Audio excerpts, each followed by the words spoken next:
The world is overwhelming in the way that it's set up, but even trying to change your habits can be as overwhelming as well, where people go, I don't know where to start. I don't know where to start with my diet. I don't know where to start with my stress lifestyle. I don't know, so where do you encourage people to start figuring out what the root cause of their challenges are and where they go from there? Well, everybody's different, but I would say, it sounds maybe obvious, but the fundamental things that keep us healthy and keep us living long are really quite simple.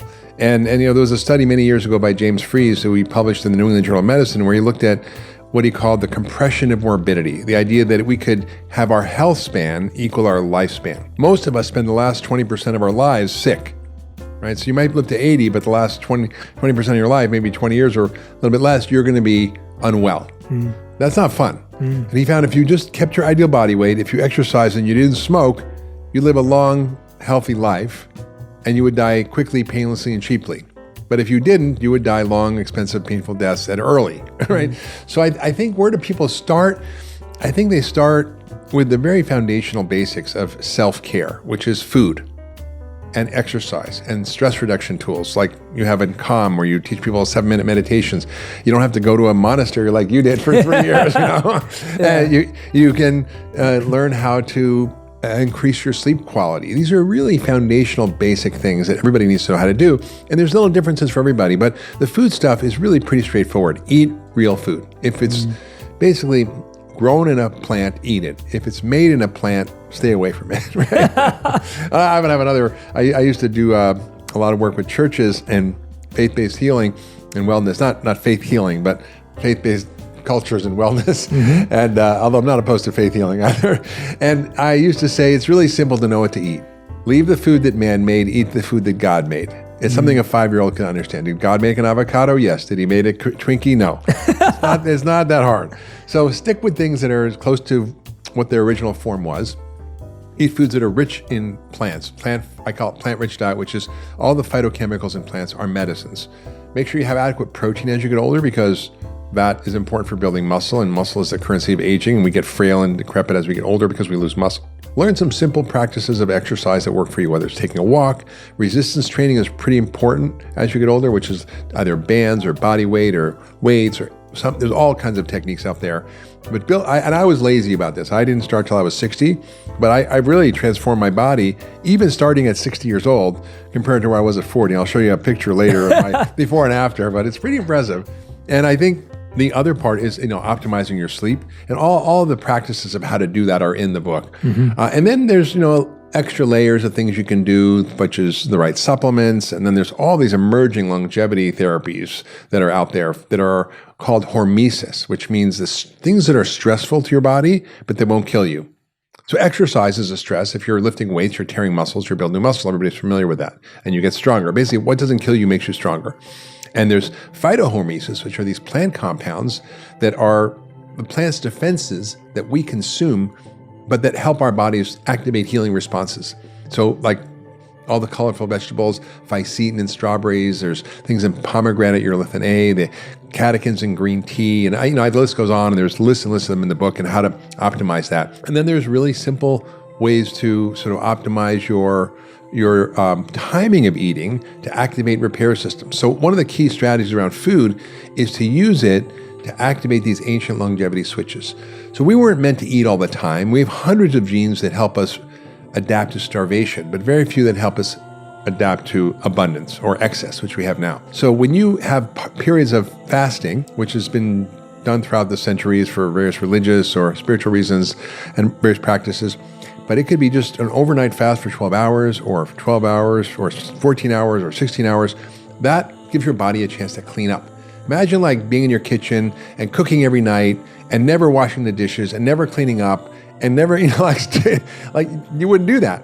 Your body needs that repair system to be activated, and it only be activated when you're not eating for a period of time. So that is a very powerful way to activate these ancient switches that shut off inflammation, that increase your antioxidant systems, that boost your stem cell production, that cause autophagy, the cellular cleanup where you have little Pac-Man cells going around and cleaning up old damaged cells and tissues and proteins. It's a very important strategy for improving your overall quality of life and health and metabolism. So there's a lot of hacks that you can use from a food perspective that I encourage. But there's also other treatments that are out there like that are not just fasting for hormesis, but hot therapies and cold therapies. So you might have heard about like saunas or cold plunges, and it's kind of all the rage now. But the science around this is really remarkable. Like in Finland, if you just take a sauna a few times a week, your risk of death goes down by 24%. If you do it 4 or 5 times a week, it goes down by over 40%. And that was compared to a control group in Finland, which took a sauna once a week, because everybody has a sauna in Finland. And basically, I think there's enough saunas in Finland for the entire population to be in one at once, right? And then that increases your innate immune system. It activates something called heat shock proteins that kill, they clean up all the damaged proteins and help refold them and make them work better. And one of the hallmarks of aging, these 10 things that go wrong as we age, is damaged proteins. And so there's all these benefits. Cold plunges also activate your mitochondria and brown fat and help stimulate all these longevity pathways. So that we can take a cold shower in the morning like I did, a hot bath at night, if you have a sauna, great, or a cold plunge, great. And there's even other therapies like hypoxia therapies or hyperbaric oxygen or even ozone, which is being used now for all kinds of things. So we have a lot of very cool stuff on the margins, but the foundations are so key. Yeah. And these blue zones were, like I met a couple that collectively was 210 years old. Wow. I mean, and they didn't have saunas and hyperbaric oxygen and ozone and supplements, and they didn't have any of that. They had these foundational things. So, what I'm saying is, even given the basic things that we do know, we can easily get to 100. And when these people move to the West, they die at the same rate as everybody else. So it's not some special genetic thing. And then these other advances and things I talk about in the book can probably get us to 120. And then what's coming down the pike might get us to 150 or even longer. So imagine a world where we can take advantage of the wisdom. I mean, in this culture, elders, there's not such thing as elders, there's old people, the elderly, which is pejorative. But elders, I mean, how valuable are they to society, the wisdom keepers? We lost all that.